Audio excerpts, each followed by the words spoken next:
નમસ્કાર વિદ્યાર્થી મિત્રો, કેમ છો બધા? મજામાં?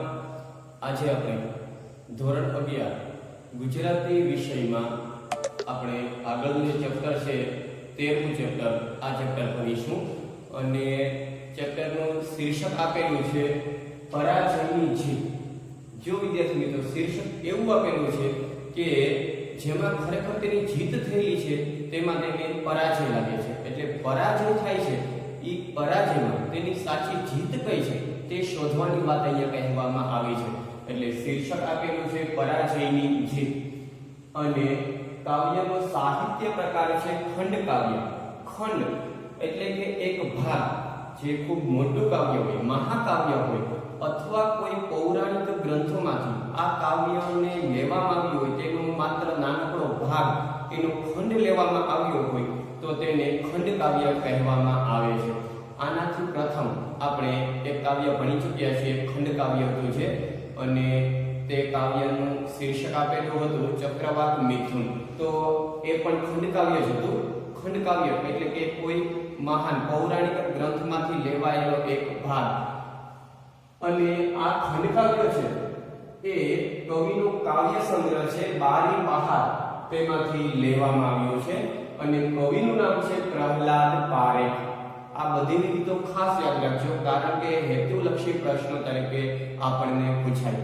તો શીર્ષક પરાજયની જીત, કાવ્યનું સાહિત્ય પ્રકાર ખંડ કાવ્ય અને બારી બહાર નામનો કાવ્ય સંગ્રહ છે તેમાંથી લેવામાં આવ્યું છે કવિ પ્રહલાદ પારેખ.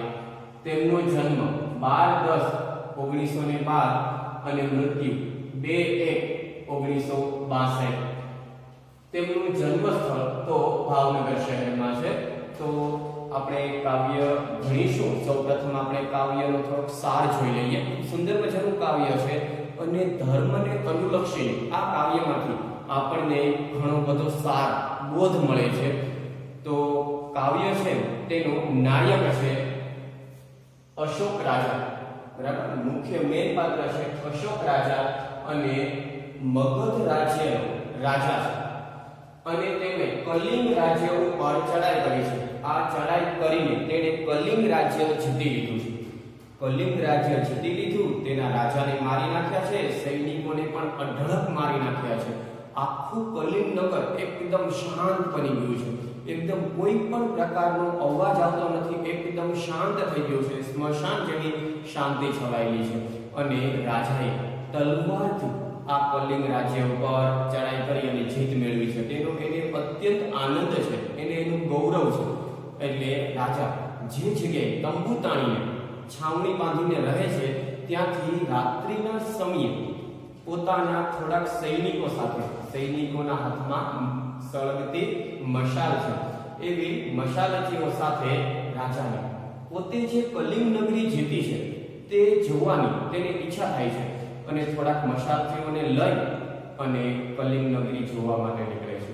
એટલે જોવા નીકળે છે અને જેવા તે આગળ નીકળે છે ને તો નગરની અંદર એકદમ શાંતિ છવાયેલી હતી.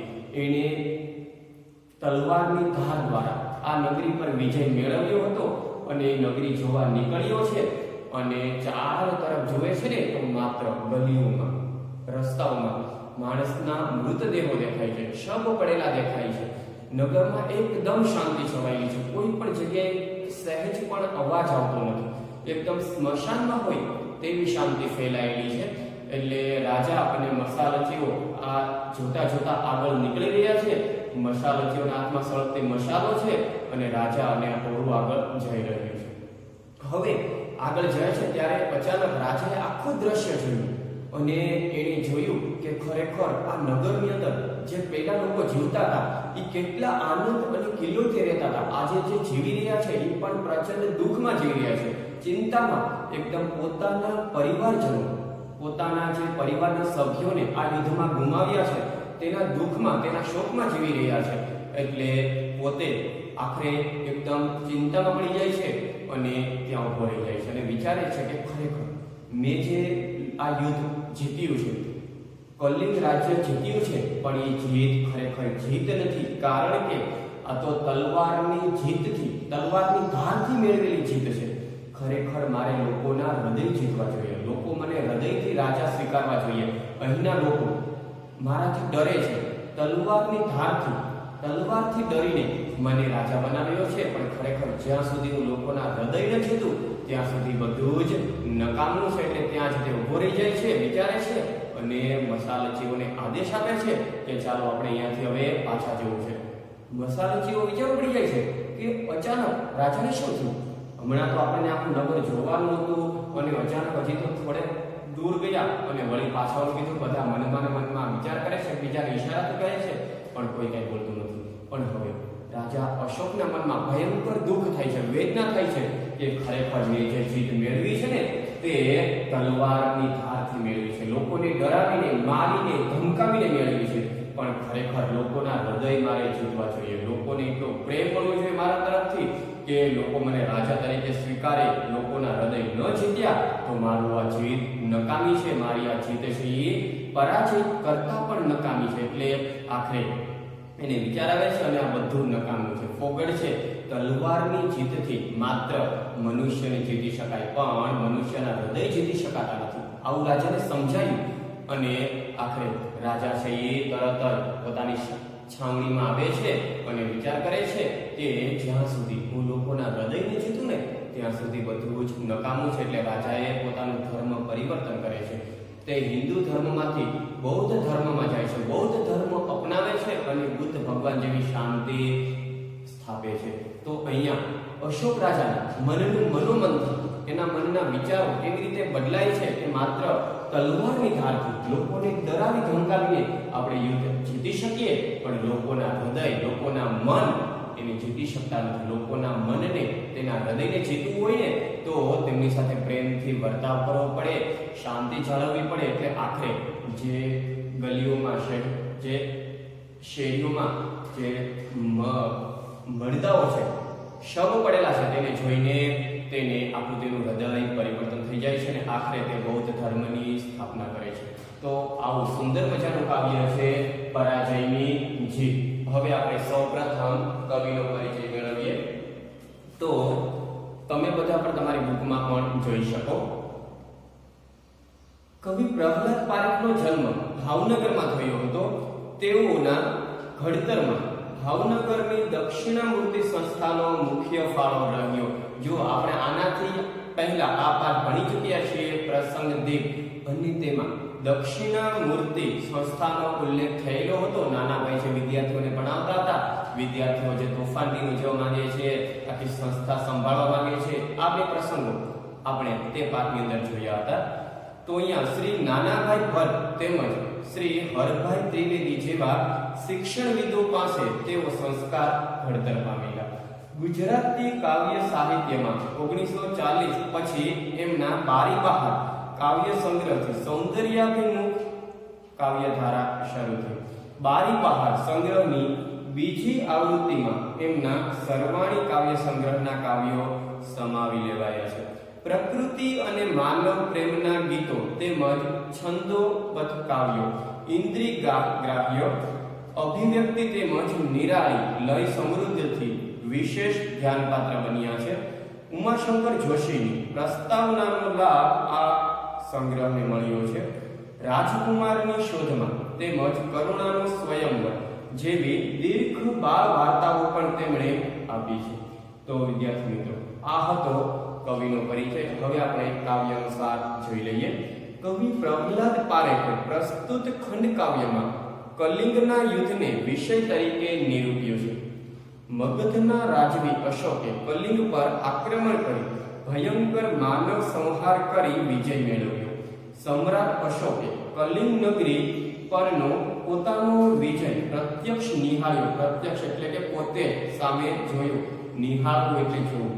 આખી નગરીને સ્મશાનમાં ફેરવાઈ ગયેલી તેમણે પ્રત્યક્ષ નિહાળી. કલિંગ નગરી આખી સ્મશાનમાં ફેરવાઈ ગઈ છે, એકદમ નીરવ શાંતિ છવાયેલી છે. આવી એને પોતાની આંખે જોઈ, પોતાની સગી આંખે જોઈ, પ્રત્યક્ષ નિહાળી. નિહાળવું એટલે જોવું. ધરતી પર સર્વત્ર, સર્વત્ર એટલે ચારે બાજુ મૃત માનવ દેહો છવાયેલા હતા. ધરતી ઉપર જ્યાં તે નજર કરે ચારો તરફ માત્ર ને માત્ર માનવના જે મૃતદેહો તેના શબ પડેલા હતા. જાણે સમ્રાટની વિજય ગાથા આ શબોની લિપિમાં સમાઈ ગઈ હતી. જે એને વિજય મેળવ્યો હતો ને એ વિજય આમાં સમાઈ ગયો હતો, આમાં જ પૂરો થઈ ગયો હતો. આવું માનવ સંહાર જોતા, માનવ સંહાર એટલે કે માનવોનો નાશ, માનવનો વિનાશ જોતા અશોકનું હૈયું પશ્ચાતાપ અનુભવી રહ્યું છે. જે વિજયથી માનવીના હૈયા ન જીતાય એ જીતને જીત કેમ કહેવાય? જો અશોક રાજા વિચારે છે કે જે તલવારની ધારથી અથવા જે વિજયથી, જે જીતથી માનવીના હૃદય ન જીતાય તો એ જીત શું કામની, ક્યાં કામની? તલવારની ધારથી મેળવેલા વિજયની હારમાં અશોકને પોતાની હાર પરાજયની પ્રતીતિ થાય છે.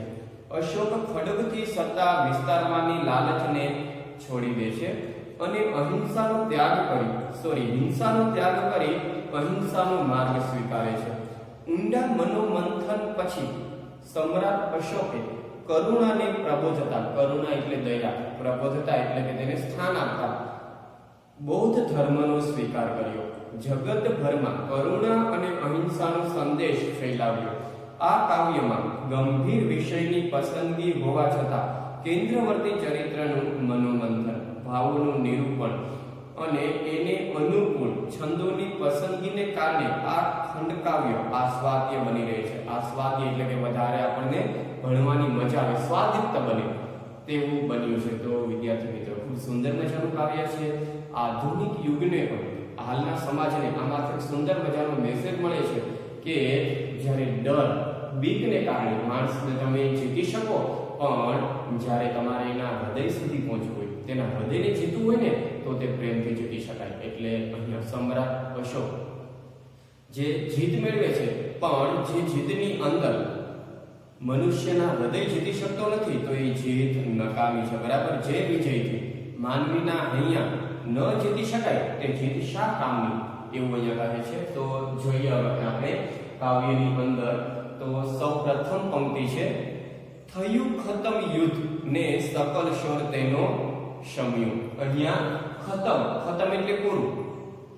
સમ્રાટ અશોક મગધ દેશનો રાજા છે અને કલિંગ નગર ઉપર તેણે ચડાઈ કરી, યુદ્ધ કર્યું અને યુદ્ધ તે જીતી ગયો છે. યુદ્ધ પૂરું થઈ ગયું છે, યુદ્ધમાં તેની જીત થઈ છે. એટલે અહીંયા પ્રથમ પંક્તિ જે છે કે થયું ખતમ યુદ્ધ, ખતમ એટલે પૂરું. બરાબર, યુદ્ધ અહીંયા પૂરું થઈ ગયું છે, સમાપ્ત થયું છે. સકલ શોર તેનો શમ્યું. બરાબર, અહીંયા સકલ એટલે કે સંઘ અથવા બધે જ એનો જે શોર એટલે અવાજ, શોર બકોર. યુદ્ધમાં જે અવાજો થતા હોય છે ને, શોર બકોર થતા હોય છે, રાડા રાડી થતી હોય છે, એકદમ પ્રચંડ આક્રમક અવાજ થતા હોય છે. પણ યુદ્ધ પૂરું થતા એનો અવાજ પણ શાંત બની જાય છે, એનો શોર શમી જાય છે, શાંત બને છે. અને શમ્યો, અહીંયા શમવું એટલે કે શાંત બનવું.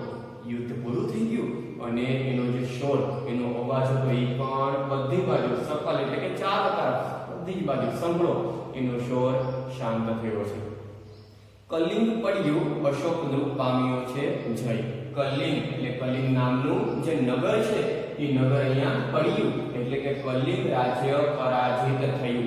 પડ્યું એનો અર્થ થાય છે કલિંગ પરાજિત થયું. સમ્રાટ અશોકની જીત થઈ છે અને કલિંગ રાજ્ય છે એ પડી ભાંગ્યું છે, એકદમ એની હાર થઈ છે. અશોક નૃપ, અહીં નૃપ એટલે રાજા, ભૂપ, બરાબર, અથવા ભૂપતિ, નૃપતિ, રાય, આ બધા તેના સમાનાર્થી શબ્દો છે. અને આપણે સમાનાર્થોની જે જોડો મેળવવાની થાય છે તેમાં પણ આ પૂછાય. તો નૃપ એટલે રાજા, અશોક રાજાને જીત મેળવી છે, તેની જીત થઈ છે. અને કલિંગ રાજ્યની હાર થઈ છે, અશોક રાજાની જીત થઈ છે. ભયંકર હતી લડાઈ, સહુનાર શસ્ત્રો તણા. ભયંકર એટલે કે ડરાવનારી, બરાબર, આપણને ભય પમાડે તેવી. બરાબર, ભયંકર એટલે કે ભયાનક. આ જે યુદ્ધ થયું ને તે કોઈ સામાન્ય યુદ્ધ નહોતું, પણ ભયંકર હતું, ડરાવનું નહોતું. બરાબર, એકદમ ભય પમાડે તેવું યુદ્ધ હતું, ભયંકર લડાઈ હતી. સમૂહ એટલે બધા, નાદ એટલે અવાજ, અને શસ્ત્રો એટલે કે હથિયાર, અને તણા એટલે તેના. આ યુદ્ધ ખૂબ ભયંકર હતું અને બધા શસ્ત્રોના, હથિયારોના અવાજ પણ ખૂબ જ ભયંકર રીતે આવી રહ્યા હતા. તેનો અવાજ ખૂબ જ ભયંકર હતો. યુદ્ધ પણ ભયંકર હતું અને શસ્ત્રોના હથિયારોના અવાજો હતા ને એ અવાજો પણ એકદમ ભયંકર હતા. ભયાનક હતા. કૃતાંત કરતો તહી તાંડવ. પણ અહીંયા જે શસ્ત્રોનો અવાજ પણ ભયાનક હતા. બરાબર, ભયાનક એટલે કે ડર પમાડે તેવું. બરાબર, ભયંકર. અને કૃતાંત, અહીંયા કૃતાંત એટલે કે યમરાજા, જે મૃત્યુનો દેવ યમરાજા છે, એ યમરાજા જાણે તાંડવ કરી રહ્યો હોય. તાંડવ એટલે જે શિવનું નૃત્ય, ભગવાન શિવ, મહાદેવ, શંકર ભગવાન જ્યારે તાંડવ કરે છે, બરાબર, એવી રીતે અહીંયા યમરાજા છે એ લોકોના જીવ લેવા આવે છે અને તાંડવ કરી રહ્યો છે. અહીંયા શિવનું નૃત્ય, તાંડવ છે એ યમરાજા કરી રહ્યા છે. બધાય મધુરાસુરો જીવનના ગયા હતા ડૂબી. બધા એટલે કે સંઘા, બધા. અને મધુરા એટલે કે મધુર, ખૂબ સુંદર મજાના મધુર એવા સ્વર. સ્વર એટલે અવાજ, જીવન જીવવાના લોકો જે ઘરની અંદર મસ્ત મજાનો અવાજ કરતા હતા, મધુર અવાજ કરતા હતા ને, એ મધુર અવાજ હવે બંધ થઈ ગયો હતો. એ જીવનના બધા ડૂબી ગયા હતા. બધા, આખી કલિંગ નગરી શોકમાં ડૂબેલી છે, દુઃખમાં છે. પોતાના પરિવારજનો આમાં ઘણા બધા મૃત્યુ પામેલા છે. એટલે આખરે બધા જે જીવનના મધુર અવાજ હતા ને તે બધા તેમાં ડૂબી ગયા હતા. પ્રચંડ અતિ યુદ્ધના ગરજતા મહાનાદમાં. તો આ બધા મધુર જે સ્વરો હતા એ ક્યાં ડૂબી ગયા હતા? તો પ્રચંડ. પ્રચંડ એટલે અહીંયા ખૂબ, બરાબર, જે ખૂબ જ અતિ યુદ્ધના ગરજતા. ગરજતા એટલે ગર્જના કરતા, અને ગર્જના કરતા, અને મહાનાદ. મહાનાદ એટલે મોટો અવાજ. નાદ એટલે અવાજ, અને મહા એટલે મોટો. જીવનના જે મધુરા સ્વર હતા, અવાજ હતા ને, એ આ યુદ્ધની અંદર, યુદ્ધના મોટા નાદમાં, અવાજમાં ડૂબી ગયા હતા. જે તો અહીંયા પ્રચંડ યુદ્ધની અંદર જીવનના બધા જ ગર્જતા મહાનાદમાં અવાજો ડૂબી ગયા હતા. શમ્યો બહુ દિનો પછી પદ પ્રહાર એ તાંડવી. શમ્યો એટલે શાંત થવું. બરાબર, હવે જે પ્રચંડ એટલે કે ખૂબ અતિશય યુદ્ધના અવાજો હતા એ ધીમે ધીમે શાંત પડે છે. બહુ દિનો પછી. બહુ એટલે ઘણા, અને દિન એટલે દિવસ. ઘણા દિવસ પછી આ અવાજો શાંત થાય છે. અને પદ પ્રહાર એ તાંડવી. બરાબર, તાંડવી એટલે કે ભયંકર નૃત્ય, અને પદ પ્રહાર એટલે પગના પ્રહાર. બરાબર, અહીંયા યુદ્ધમાં જે પગના પ્રહારોને જે કંઈ બધું થતું હતું ને એ ઘણા દિવસો પછી બધું જ શાંત થાય છે. બધું શાંત થઈ ગયું છે હવે. પરાજિત કલિંગમાં. પરાજિત એટલે કે જેનો પરાજય થયો છે, કલિંગ નગરીનો, એ કલિંગ નગરીમાં ચૂપકીદી છવાઈ રહ્યું. પરાજિત કલિંગમાં, જે કલિંગ નગરી છે એની હાર થઈ છે, અને હારમાં એકદમ તે ચૂપકીદી એટલે કે એકદમ મૌન થઈ ગયું છે. આખું કલિંગ રાજ્ય મૌન, એકદમ શાંતિ જળવાઈ છે. બરાબર, તેના પછી જોઈએ, પરંતુ ચૂપકીદી એ ભય યુદ્ધ